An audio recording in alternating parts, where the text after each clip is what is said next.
Good morning everyone. दोस्तों, आज है मई 6, 2023 और हम लोग करेंगे द हिंदू न्यूज़पेपर के एनालिसिस। तो कौन कौन से टॉपिक करने वाले हैं आज हम लोग ब्रीफली देख लेते हैं। तो कोविड 19 जो है वो अभी पेंडेमिक नहीं रहा है। तो WHO ने एक बहुत बढ़िया सी न्यूज़ यहाँ पे दी है, तो इसके बारे में हम लोग थोड़ा सा बात करेंगे। केस स्टडी है एक छोटी सी, मतलब ये केस स्टडी करने वाली नहीं है, लेकिन कल वाले आर्टिकल से केस स्टडी बनता है, प्राइवेसी वाले से, क्योंकि कल हम लोगों ने CCTV वगैरह का छोटा सा टॉपिक आपको बताया था एडिशनल टॉपिक्स के अंदर। तो वहां से थोड़ा सा केस स्टडी है, इसको हम लोग थोड़ा देख सकते हैं। इंडिया चाइना के रिलेशन के बारे में थोड़ा सा बात करेंगे। यूरोपियन यूनियन के द्वारा जो कार्बन टैक्स लगाया जाएगा, जो उन्होंने प्रपोजल दिया है, उसके अगेंस्ट में इंडिया क्या बात कर रहा है, और क्या इंडिया WTO में जाएगा यूरोपियन यूनियन के अगेंस्ट में, इसके बारे में थोड़ा सा बात करेंगे। उसके अलावा स्मार्ट मीटर्स को लेकर एक छोटा सा एडिटोरियल यहाँ पे दिया गया है। तो सैटरडे का दिन होता है आज, तो आज टैक्स सेक्शन वगैरह आता नहीं है, तो इसलिए बहुत ज्यादा इंपॉर्टेंट टॉपिक्स आते नहीं है सैटरडे को, अनफॉर्चुनेटली। लेकिन जो भी टॉपिक है इसको हम लोग थोड़ा सा अच्छे से डिटेल में जानेंगे। चलिए जी। लेकिन आज अ, एक खास चीज हुई थी। बेसिकली 6 फरवरी को 1931 को मोतीलाल जी जो है उस दिन इनकी डेथ हुई थी, लेकिन आज के दिन May 26 इनका बर्थडे है। मोतीलाल नेहरू जी का बर्थडे है। तो ये कंटेंट पुराना था, तो मैंने इसका एज कॉपी पेस्ट यहाँ पे कर दिया, लेकिन आज इसलिए न्यूज में है। तो मोतीलाल नेहरू जी के बारे में आपको बहुत अच्छे से पता ही होगा। ये भैया अपने जमाने में इंडिया के one of the best lawyers में इनको गिना जाता था, and one of the richest man हुआ करते थे इंडिया में, इसमें कोई डाउट नहीं है। और ब्रिटिशर्स के साथ उठना बैठना था, हर रोज शाम को पार्टियां होती थी इनके घर में। ब्रिटिश ऑफिस आया करते थे, इंडिया के राजा महाराजा और बड़े बड़े लोग आया करते थे। लेकिन उनका बचपन जो है इतना अमीरी से नहीं गुजरा है। ऐसा नहीं है कि बहुत रिच फैमिली से हुआ करते थे, नॉर्मल फैमिली से हुआ करते थे। इनके फादर की डेथ हो गई थी इनके पैदा होने से थोड़े दिन पहले ही। और बहुत उसके बाद इन्होंने पढ़ाई वगैरह किया। इनके जो ताऊजी थे उन्होंने इनको इनको जो है पाला पोसा बड़ा किया। फिर बाद में इन्होंने इलाहाबाद के अंदर ही एक कॉलेज में एडमिशन लिया, BA कोर्स किया करना था इनको, लेकिन वो BA में फेल हो गए। बाद में इन्होंने लॉ की पढ़ाई की, लॉ में इन्होंने बड़ी मेहनत किया और लॉ काफ़ी अच्छे डिस्टिंक्शन के साथ पास किया।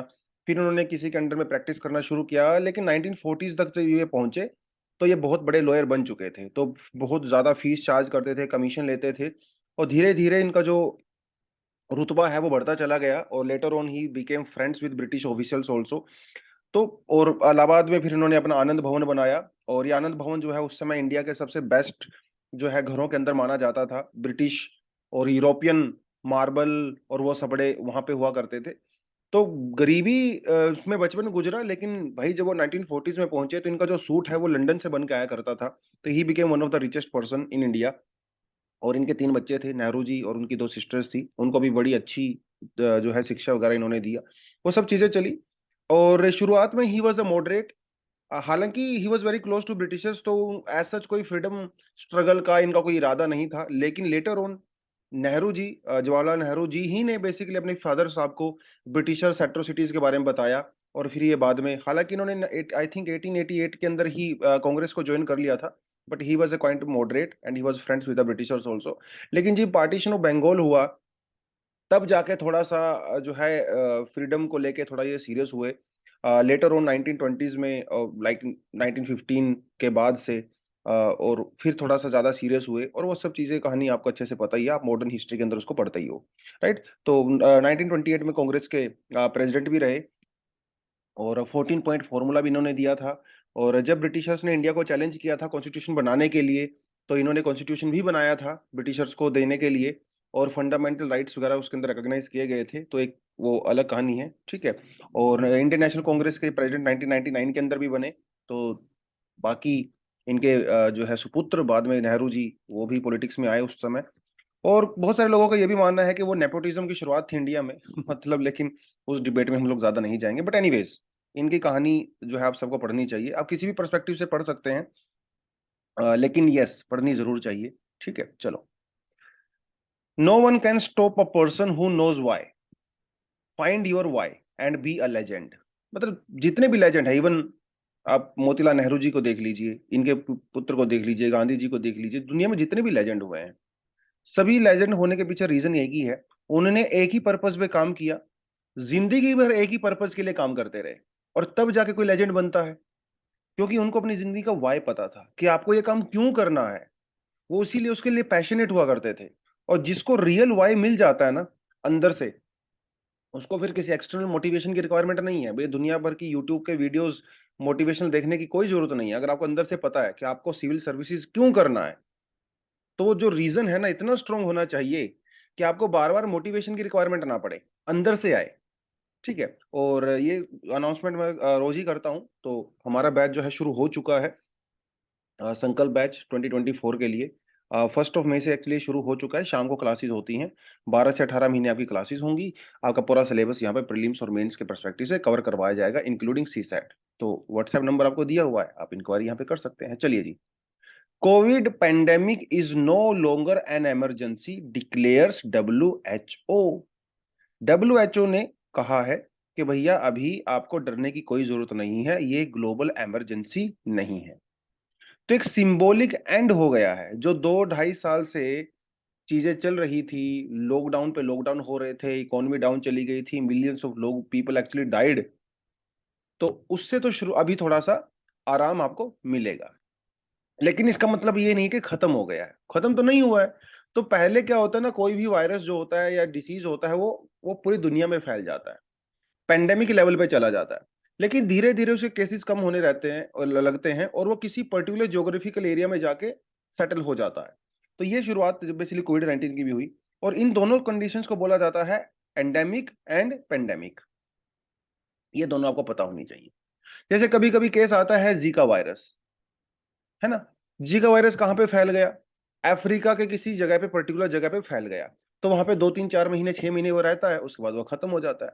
1-2 साल के बाद फिर से जीका वायरस आ जाता है।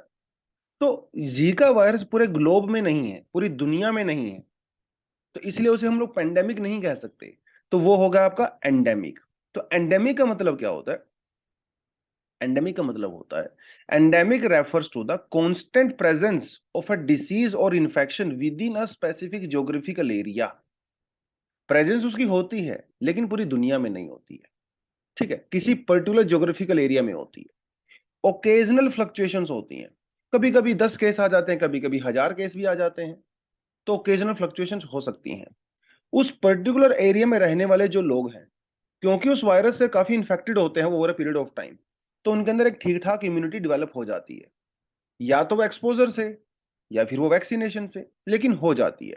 लोकल इंपैक्ट तो ऑफ कोर्स होता ही है, लोकल लॉकडाउन लगते हैं, स्कूल बंद हो जाते हैं, इकोनॉमी डाउन चली जाती है, वो तो ऑफ कोर्स होता ही है। लेकिन जो ग्लोबल इकोनॉमी है, ग्लोबलाइजेशन जो है, ग्लोबल जो मूवमेंट होती है, उसको उससे ज्यादा इंपैक्ट नहीं पड़ता है एंडेमिक की वजह से। कुछ एग्जांपल जैसे इन्होंने यहाँ पे दिए हैं, जैसे कुछ डेंगू फीवर होता है, कुछ अफ्रीकन कंट्रीज के अंदर हो गया, कुछ मलेरिया वगैरह फैल गया, कॉमन कोल्ड हो गया, या जीका का जैसे मैंने आपको एग्जांपल यहाँ पे दिया है। पेंडेमिक जो है वो बड़ा रूप होता है। पेंडेमिक का मतलब होता है एक वर्ल्ड वाइड स्प्रेड होता है, ओवर डिफरेंट कॉन्टिनेंट्स होता है। A large number of people are impacted because of that, millions of people are impacted. तो ग्लोबल स्केल पे होता है, अनप्रेसिडेंटेड स्प्रेड होता है, क्योंकि यह वायरस पहली बार इंपैक्ट करता है। इसीलिए हमारे बॉडी में इसके अगेंस्ट में कोई भी प्रोटेक्शन नहीं होती है, इम्यूनिटी नहीं होती है, इसलिए बहुत जल्दी और बहुत फास्ट फैलता है, जैसे कोविड-19 फैला है ना। और पॉपुलेशन इम्यूनिटी क्योंकि नहीं है, तो लार्ज स्केल डेथ भी इससे होती है। ठीक है, और सोशल इंपैक्ट और इकोनॉमिक इंपैक्ट, सोशल इंपैक्ट वो तो है ही, economic disruption, health care system बिल्कुल खत्म हो जाता है, मोर्टेलिटी रेट बहुत हाई होता है, जैसे कोविड-19 में हुआ। कुछ एग्जांपल यहाँ पे देख सकते हो, 1918 का इन्फ्लुएंजा, स्पेनिश फ्लू जिसे हम बोलते हैं, H1N1 2009 में आया था, कोविड-19 जो है वो 2019 के अंदर आया था।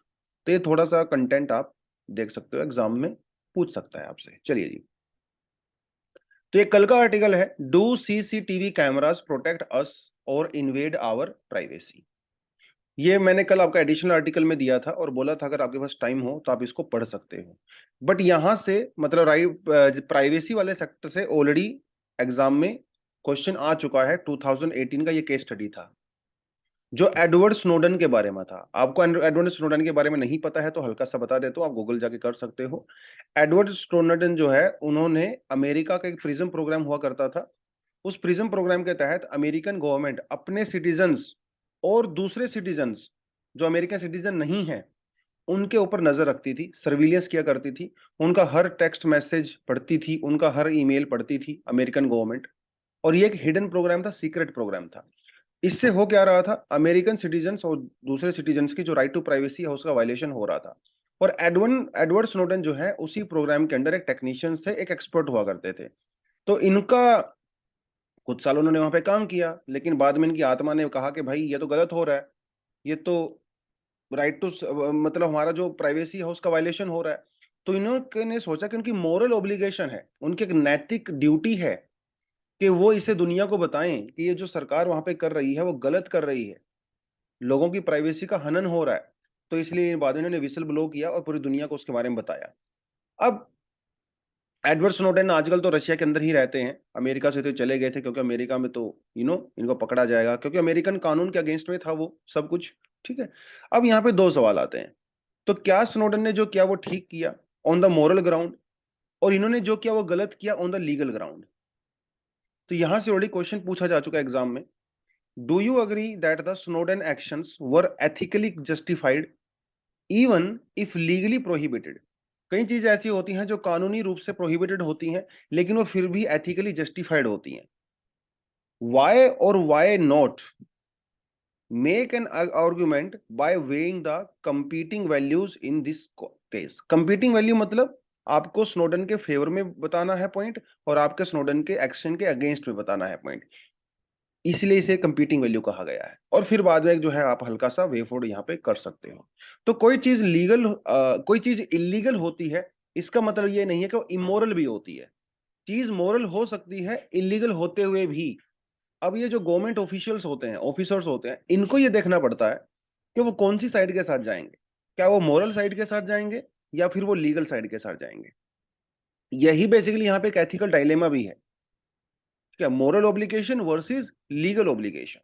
सबसे बड़ा तो यही है। तो आपको एक तो यहाँ पे स्टेक होल्डर्स फाइंड आउट करने हैं, उसके बाद को आपको यहाँ पे एथिकल जो डायलेमास हैं उनको फाइंड आउट करना है, और फिर आपको और एडवर्ड स्नोडेन के फेवर में और अगेंस्ट में अपने अपने पॉइंट बताने हैं, और फिर बाद में जाके एक छोटा सा वे फॉरवर्ड आप लिख सकते हो। तो 2018 का ये केस स्टडी है, कोशिश करें लिखने की, देखते हैं फिर। चलिए जी। बॉर्डर सिचुएशन इज स्टेबल से चाइना फॉरेन मिनिस्टर। तो एससीओ का मीटिंग हुआ है तो उसमें यू नो देखिए, वैसे तो ऐसे भाई बंधु टाइप के लग रहे हैं लोग, लेकिन ऐसे एक्चुअली में है नहीं, जिस तरह से चाइना हरकतें करता है बॉर्डर के ऊपर। बट यस, चाइना ने कहा है कि भैया सिचुएशन ठीक है, और थोड़ी बहुत अगर सिचुएशन खराब है वो फ्यूचर में ठीक हो जाएगी, क्योंकि हम लोग बात कर रहे हैं, बात हम लोगों ने बंद नहीं किया है। और किसी भी प्रॉब्लम का सोल्यूशन एक ही होता है, क्या बात बंद मत करिए, सोल्यूशन देर सवेर निकल ही जाता है कभी ना कभी, है ना। कोल्ड वॉर के दौरान भी ऐसा ही हुआ था। रशिया और अमेरिका ने बातचीत बिल्कुल बंद नहीं की थी, 100%। थोड़ी बहुत बातचीत वो कर लेते थे तो यूनाइटेड नेशन वगैरह के अंडर में आके, बट एनीवेज। तो वो चीजें चल रही हैं, 3 साल से ज्यादा हो गया एलएसी के ऊपर जो चीजें चल रही हैं, यू नो वो सब हुआ, गलवान भी हुआ, और उसके बाद बहुत सारी चीजें हुई हमारे यहाँ पे। और अभी रिसेंटली आपको पता है कि चाइना ने अरुणाचल प्रदेश चाइना को अरुणाचल प्रदेश जो है को चाइना बोलता है जैंगनाम, ये उसका उसने नाम उसको दिया हुआ है, साउथ तिब्बत उसको वो बताता है। तो 11 प्लेसेस के नाम वहाँ पे रीनेम कर दिए गए थे चाइना के द्वारा, इससे फिर इशू थोड़ा और एस्केलेट हो गया था। तो basically time to time China ये करता रहता है, दूसरे के इंटरनल अफेयर्स के अंदर प्रॉब्लम क्रिएट करता रहता है, ये उसकी आदत है बहुत पहले से। और सिर्फ इंडिया ही नहीं, उसके आसपास जो नेबर कंट्रीज हैं दूसरे, सबके साथ वो ये करता है। जब तक चाइना सुपर पावर नहीं बना था, आज भी वैसे चाइना को ऐसा सुपर पावर कंसिडर नहीं किया जाता है, but still second largest power तो है, इसमें कोई डाउट नहीं है, इकोनॉमिकली और डिफेंस वाइज भी एक बहुत बड़ी पावर है, इसमें कोई डाउट नहीं है। तो जब तक अमेरिका सुपर पावर नहीं बना था चाइना, वो ठीक ठाक बिहेव करता था अपने पड़ोसियों के साथ, एक्सेप्ट ताइवान। लेकिन जब से भाई उसके हाथ में पैसा आया है, तो तब से वो हर किसी को परेशान कर रहा है, जिसमें इंडिया भी यहाँ पे अनटच नहीं है।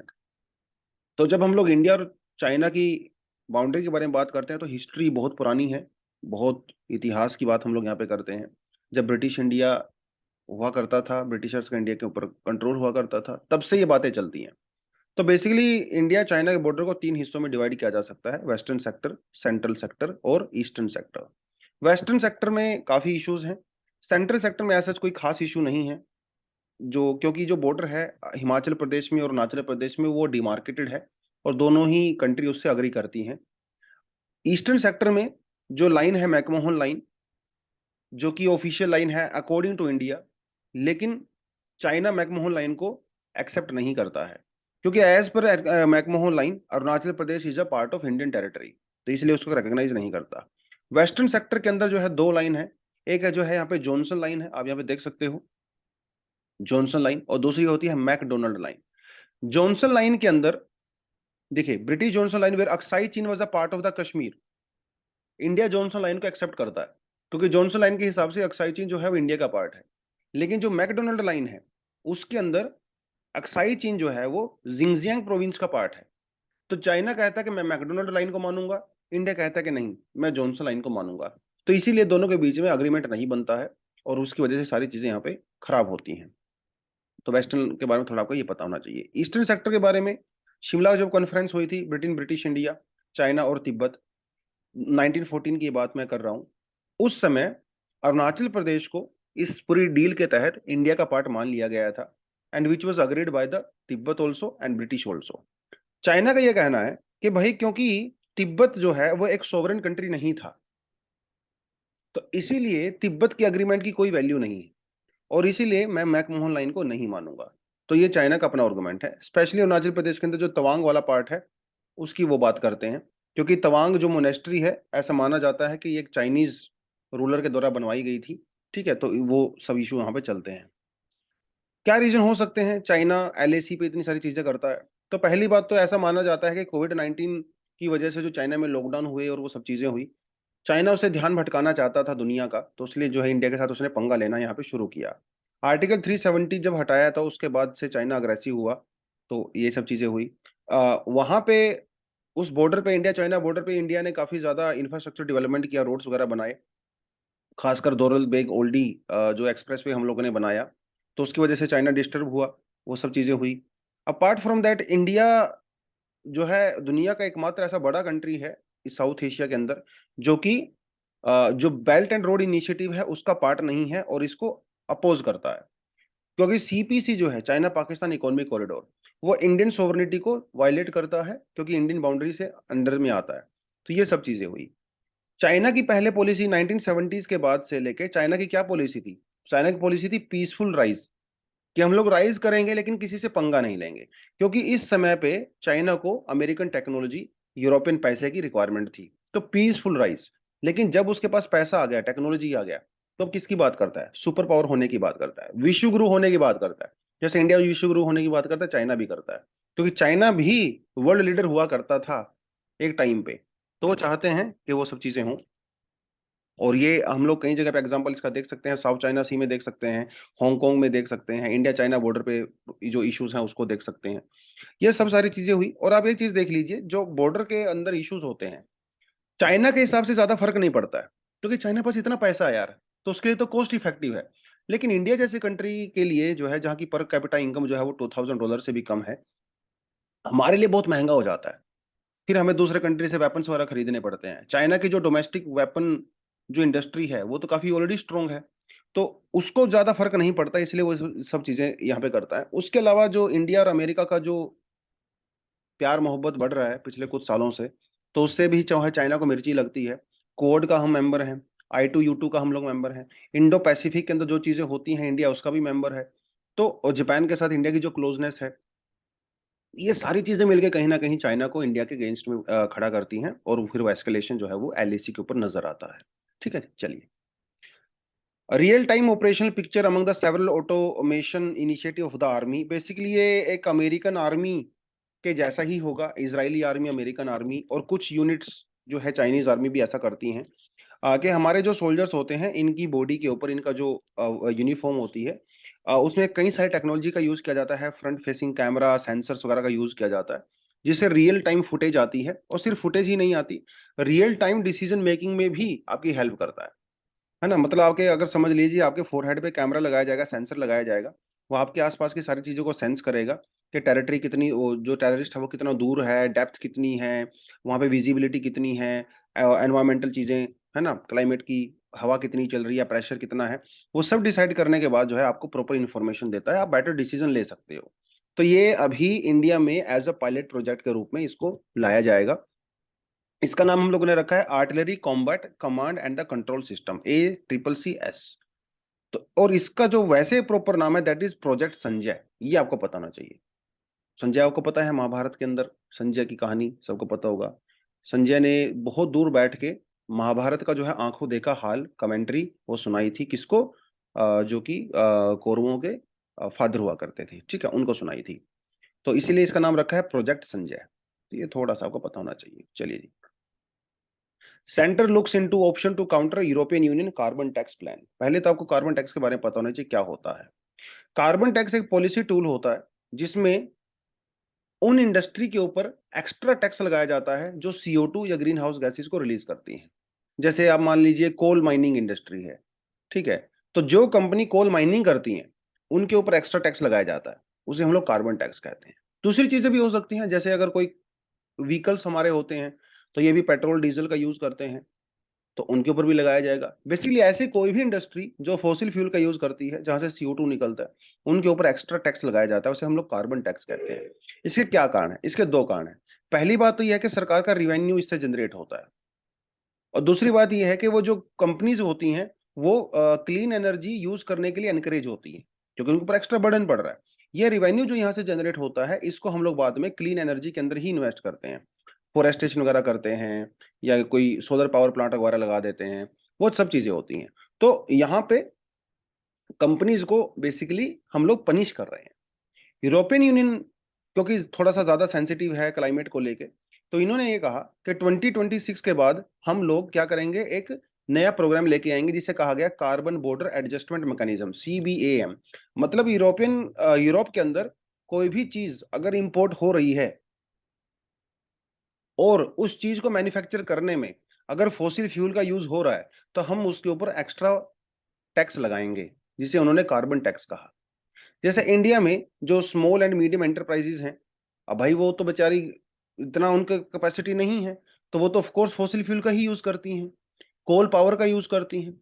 इंडिया में जो इंजीनियरिंग प्रोडक्ट्स बनाए जाते हैं छोटी छोटी कंपनियों के अंदर, MSMEs के अंदर, वो तो कार्बन मतलब कोल का यूज करती है, नेचुरल गैस का यूज करती हैं, तो आप उनके ऊपर टैक्स लगाओगे तो इससे दो चीजें होंगी। पहली चीज तो ये होगी कि इंडिया का जो एक्सपोर्ट है बहुत एक्सपेंसिव हो जाएगा, तो यूरोप के अंदर उसकी डिमांड कम हो जाएगी, इंडिया का एक्सपोर्ट कम हो जाएगा। और दूसरी बात, हमारे यहाँ पे जो बहुत सारी SMEs हैं उनके पास कैपेसिटी ही नहीं है, तो वो बंद हो सकती हैं क्योंकि उनका एक्सपोर्ट कम हो जाएगा, तो ओवरऑल हमारा जो GDP आउटपुट है वो भी कम हो जाएगा। तो इंडिया का तो बहुत नुकसान होने वाला है इससे। हालांकि 2026 के अंदर अप्लाई किया जाएगा, लेकिन यूरोपियन यूनियन ने कह दिया है कि वो इसको लेके काफी स्ट्रिक्ट हैं और इसको ऐसे एक्चुअली में लगाएंगे। तो हमारी जो आयरन और स्टील सेक्टर है वो तो पूरे का पूरा फॉसिल फ्यूल के ऊपर ही चल रहा है। उनको जो पावर मिलती है कोल सेक्टर, कोल से ही आती है इंडिया की मोस्टली पावर तो, और यही इंडिया का मेजर एक्सपोर्ट भी है। तो यार कैसे काम चलेगा? तो सॉल्यूशन ये दिया गया है फिलहाल इंडियन पॉलिसी मेकर्स ने, कि जो इंडिया का एक स्कीम है, इंडिया में एक स्कीम चलाई जाती है जिसे कहा जाता है remission of the duties and taxes on the exported products, ROTDEP। इसके तहत क्या होता है, जो चीजें हम लोग एक्सपोर्ट करते हैं इंडिया से बाहर, तो जो एक्सपोर्टर्स होते हैं उनको एक्स्ट्रा इंसेंटिव्स दिए जाते हैं। मतलब जो उनको नुकसान होता है उस नुकसान की भरपाई सरकार कर देती है। तो ये, और इसके अंदर अभी तक आयरन और स्टील इंक्लूड नहीं थे। तो प्रपोजल ये है कि हम लोग आयरन और स्टील के अंदर भी इसको इंट्रोड्यूस कर सकते हैं ताकि हमारे जो एक्सपोर्टर्स होते हैं वो एक्सपोर्ट कर सकें, क्योंकि सरकार उनको बाद में पैसा दे देगी, लाइक सब्सिडी, ठीक है, लाइक टैक्स बेनिफिट्स। तो ये इस स्कीम के अंदर कहा गया। ये स्कीम लॉन्च तब की गई थी जब इंडिया की कंप्लेंट WTO के अंदर हुई थी। उससे पहले हमारे पास स्कीम हुआ करती थी MEIS, merchandise export from India, जिसमें हम लोग अपने एक्सपोर्टर्स को सब्सिडी दिया करते थे। लेकिन अमेरिका जो है वो इंडिया के अगेंस्ट में WTO में चला गया, क्योंकि this is not allowed under WTO, और फिर WTO ने इंडिया को बैन कर दिया। और तब जाके हम लोगों ने इस स्कीम को खत्म करके इसकी जगह पे हम लोग ये स्कीम लेके आए थे। इसमें हम लोग क्या करते हैं, अपने जो एक्सपोर्टर्स वगैरह होते हैं उनको ड्यूटीज को रिफंड वगैरह कर देते हैं। तो इसके अंदर आयरन और स्टील अब तक इंक्लूड नहीं थे, तो प्रपोजल ये है कि इसके अंदर शायद हम लोग आयरन स्टील को यूज कर सकते हैं आफ्टर 2026, जब यूरोपियन यूनियन इसको इंट्रोड्यूस करेगा। ठीक है, ये आपको पता होना चाहिए। तो कार्बन टैक्स कैसे काम करता है वो मैंने आपको बता ही दिया है। टैक्सेशन लगा के प्राइसिंग रिवेन्यू जनरेट होता है, गवर्नमेंट का बिहेवियरल चेंज होता है। जो बेसिकली कार्बन इंटेंसिव एक्टिविटी होती हैं, हाँ, चाहे वो इंडिविजुअल्स हों, चाहे वो बिजनेस पर्सन हो, है ना, चाहे वो मान इंडिविजुअल से कैसे, जैसे मान लो आप कार चला रहे हो, आपकी कार जो है पेट्रोल पे चलती है, तो पेट्रोल भी तो फॉसिल फ्यूल है ना, तो आपके ऊपर एक्स्ट्रा टोल टैक्स लगाया जाएगा। लेकिन जो मान लो इलेक्ट्रिकल व्हीकल होता है वो तो क्लीन एनर्जी पे चलता है। तो आपसे टोल टैक्स नहीं लिया जाएगा। इससे इंडिविजुअल्स एनकरेज होंगे इलेक्ट्रिकल व्हीकल्स को परचेज करने में। ऐसे ही बिजनेस जो होते हैं उनके ऊपर भी लागू होता है। तो बिहेवियरल चेंज होता है, धीरे धीरे धीरे धीरे बिहेवियर चेंज होता है। तो ये थोड़ी चीजें आपको पता होनी चाहिए। ठीक है जी, चलिए। Switching on the India smart electricity future, ये आज का एडिटोरियल है। बेसिकली एडिटोरियल तो छोटा सा ही है, लेकिन एमर्जिंग टेक्नोलॉजीज जो भी होती हैं और जो सॉल्यूशन ओरिएंटेड जो टेक्नोलॉजी होती हैं, वो डेफिनेटली एग्जाम में बहुत फोकस किया जाता है। जैसे हमारे यहाँ पे इलेक्ट्रिसिटी की आप बात करें, वैसे तो मोस्टली इंडिया में आज भी वो खंबे के ऊपर टांका लगाया जाता है, जिसे हम लोग यहाँ पे टांका बोलते हैं, है ना। बिल वगैरह हमारे यहाँ पे बहुत सारे लोग आज भी देते नहीं है इंडिया में, और इसी वजह से हमारे जो डिस्कॉम कंपनीज हैं उनके ऊपर जो है करोड़ों रुपए का कर्जा चढ़ा हुआ है, क्योंकि लोग बिजली यूज तो करते हैं लेकिन बिल नहीं देते हैं। लेकिन सारे इंडिया में ऐसा नहीं है। इंडिया भारत में बड़ा फर्क है भाई। अर्बन एरियाज में आप चले जाएं, जो स्मार्ट अपार्टमेंट्स जो रेजिडेंशियल बिल्डिंग्स होते हैं वहां पे बिल्कुल खेल अलग होता है। वहां पे इलेक्ट्रिसिटी आपका जो है उसका प्रीपेड होता है। ठीक है, आप अगर 500 रुपए की बिजली यूज करनी है, 500 का रिचार्ज करवाइए, उतनी बिजली आपको मिल जाएगी। जैसे ही 500 रुपए खत्म होंगे, बिजली का कनेक्शन कट। ये कैसे होता है? ये सब स्मार्ट मीटर से होता है। आप अपने मीटर को रिचार्ज करवाते हो, 1000 रुपए 2000 रुपए जितना भी आपको लगता है। प्रीपेड, पोस्टपेड भी होता है। जैसे मान लो मेरे घर का बिल आता है, तो मैं उसको अपनी एक मोबाइल ऐप से जो है उसको भर देता हूँ। तो वो मेरी जो मोबाइल ऐप है मुझे पूरी इन्फॉर्मेशन दे देती है कि इस महीने आपने जो है कौन सा, कितना आपका बिल आया, कितना आपका लोड था, कौन कौन सी मशीनें आपने ज़्यादा चलाई, कम चलाई, वो सब आपको बता देता है। कौन से घंटे के अंदर आपको कितनी बिजली यूज़ किया, इस हफ्ते में आपने कितनी बिजली यूज़ की, और आपको वो सजेशन भी देता है कैसे बिजली का बिल कम कर सकते हो। तो ये सब स्मार्ट मीटरिंग के थ्रू होता है। तो इंडिया में कुछ जगह पे स्मार्ट मीटर्स को यूज किया गया। जैसे कि उन्होंने यहाँ पे बताया है, अभी तक इंडिया में 5.5 मिलियन स्मार्ट मीटर्स इंस्टॉल हो चुके हैं, और सरकार का टारगेट है कि हम इसको 10 मिलियन तक लेके जाएंगे बाय 25-26। क्या करता है स्मार्ट मीटर? वैसे मैंने आपको बता ही दिया है। ये आपको सारी इंफॉर्मेशन देता है, हर दिन की, हर महीने की, हर सीजन की, आप बिजली का कितना यूज कर रहे हो। बिजली टैरिफ जो होता है आपको हर चीज की छोटी छोटी डिटेल आपको देता है। उसके अलावा ये आपके मोबाइल एप्लीकेशन से चलता है, और आपने मोबाइल एप्लीकेशन से सारी डिटेल आपको डेफिनेटली मिल जाती हैं। ठीक है, आपके मोहल्ले में, आपके कॉलोनी में लोग किस तरह से बिहेव कर रहे हैं बिजली को लेके, वो इन्फॉर्मेशन भी आपको दे देता है। आपको सजेशन भी देता है कैसे बिजली का बिल आप बचा सकते हो, कम कर सकते हो। बहुत एफिशिएंटली तरीके से होता है। और मोबाइल एप्लीकेशन से आप बिजली का बिल भी भर सकते हो। पहले क्या होते थे, लोग बिजली का बिल भरने के लिए जो है बिजली बोर्ड में जाया करते थे। वहां पे सारा दिन बेचारे लाइन में लगे रहते थे, तो पूरा दिन खत्म हो गया, पूरे दिन की दिहाड़ी गई आपकी। और बोदरेशन होता है वो अलग से, बस पकड़ के सिटी में जाओ, क्योंकि आपके गांव में तो नहीं है बिजली बोर्ड। तो पूरा दिन वेस्ट होता था। मोबाइल एप्लीकेशन से क्या आप 2 सेकंड के अंदर जो है बिजली का बिल भर सकते हो, तो आपका समय भी बचता है और हर चीज एफिशिएंट होती है। लीकेज भी नहीं होती है यहाँ पे, करप्शन भी नहीं होता है। तो ये होता है स्मार्ट मीटर का बेनिफिट जो इंडिया में इंस्टॉल किए जा रहे हैं। चैलेंज तो खैर अभी भी है इंडिया में। कई बार क्योंकि ये कंप्यूटर जनरेटेड होता है मोबाइल एप्लीकेशन वगैरह से, तो कई बार जो है बिल वगैरह जो है कम ज्यादा हो जाता है, वो एक अलग से इशू है। लोग प्रॉपर तरीके से अवेयर भी नहीं है, है ना। अभी तक इंडिया में डिजिटल इलिटरेसी बहुत ज्यादा है, तो वो सब चीजें यहाँ पे होती हैं, लेकिन बेनिफिट भी बहुत सारे हैं। अभी एक स्टडी की गई थी council of energy environment and water के द्वारा, CEW के द्वारा, जिन्होंने ये कहा कि जो आधे से ज्यादा जो लोग हैं जो स्मार्ट मीटर का यूज करते हैं, वो एक्चुअली इससे काफी ज्यादा बेनिफिट उठा रहे हैं, उनकी एक्चुअली काफी इंप्रूवमेंट हुआ है। जिसमें से टू थर्ड लोगों का ये कहना है कि बिजली का बिल भरना अभी पहले से आसान हो गया है। उनका जो बिजली का यूसेज है वो और ज्यादा जो है इफेक्टिव हो गया है। उनको सेंस ऑफ कंट्रोल नजर आता है। अब वो बिजली का बिल भरते हैं, हर हर डिटेल उनके हाथ में होती है, तो कंट्रोल नजर आता है उनको। वो चीज अच्छे से यूज कर सकते हैं। इलेक्ट्रिसिटी थेफ्ट, जो चोरी होती है बिजली की, वो बहुत कम हो गई है, ना के बराबर हो गई है जहाँ पे स्मार्ट मीटर्स लगाए गए हैं। तो ये थोड़ी चीजें आपको पता होनी चाहिए। वे फॉरवर्ड में क्या है? वे फॉरवर्ड में यही है, इस सिस्टम को हम लोग कैसे और इम्प्रूव कर सकते हैं। हम लोग यूजर सेंट्रिक डिजाइन बना सकते हैं। ठीक है, और अभी इंडिया में क्या है, हर छोटी से छोटी चीज और बड़ी से बड़ी चीज हर अलग अलग बॉडीज को रेगुलेट करती हैं। जैसे आप यहाँ पे देख लीजिए, जैसे आपको रिबेट लेना है, बफर टाइम लेना है, आपको रिचार्ज अलर्ट करवाना है, डेटा प्राइवेसी, है ना। ये सब अलग अलग बॉडीज के द्वारा रेगुलेट किए जाते हैं, जिसकी वजह से बहुत कॉम्प्लिकेशन होता है, पेपर वर्क हो जाता है। अगर हम लोग इस सारी चीज को एक ही मिनिस्ट्री के अंदर लेके आएंगे, एक ही रेगुलेटरी बॉडी के अंदर लेके आएंगे, तो वो सारी चीजें बहुत फास्ट हो सकती हैं। तो ये आपको यहाँ पे करना पड़ेगा। दूसरी बात, अभी जो ये स्मार्ट मीटर वाला प्रोजेक्ट है, ये AMISP के द्वारा लिया जा रहा है।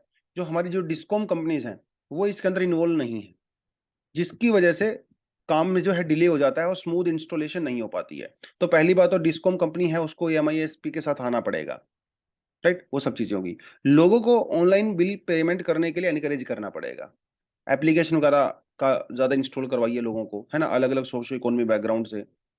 और मतलब यहाँ पे सीधी सी बात है भैया, पुअर लोग तो नहीं कर पाएंगे फिलहाल इसको, है ना, लेकिन जो मिडिल इनकम ग्रुप्स हैं या जो हायर इनकम ग्रुप्स हैं, जो लोग इसको यूज नहीं करते हैं, तो इसको एनकरेज यहाँ पे किया जा सकता है। तो ये कुछ कुछ चीजें होंगी जो थोड़ा सा वे फॉरवर्ड में लिख सकते हो, ठीक है। बाकी यूजर सेंट्रिक डिजाइन होना चाहिए, एफिशिएंट एनर्जी मैनेजमेंट होनी चाहिए, कॉस्ट इफेक्टिव इंटीग्रेशन होना चाहिए। तो ये कुछ कुछ चीजें हैं। तो स्मार्ट मीटर के बारे में आपको बस दो तीन चीजें पता होनी चाहिए कि भैया जो स्मार्ट मीटर होता है वो क्या होता है, स्मार्ट मीटर के बेनिफिट्स क्या हैं, ठीक है, एक दो एग्जांपल आप दे लीजिए, स्मार्ट मीटर के लिए जो है चैलेंजेस क्या हैं, और इसको कैसे हम लोग इंप्रूव कर सकते हैं वे फॉरवर्ड में। तो ये दो चार चीजें आपको पता होंगी तो आपकी एक आंसर बन जाएगा। ठीक है जी, चलो तो आज के लिए इतना ही करते हैं दोस्तों। Thank you very much, all the best, जय हिंद।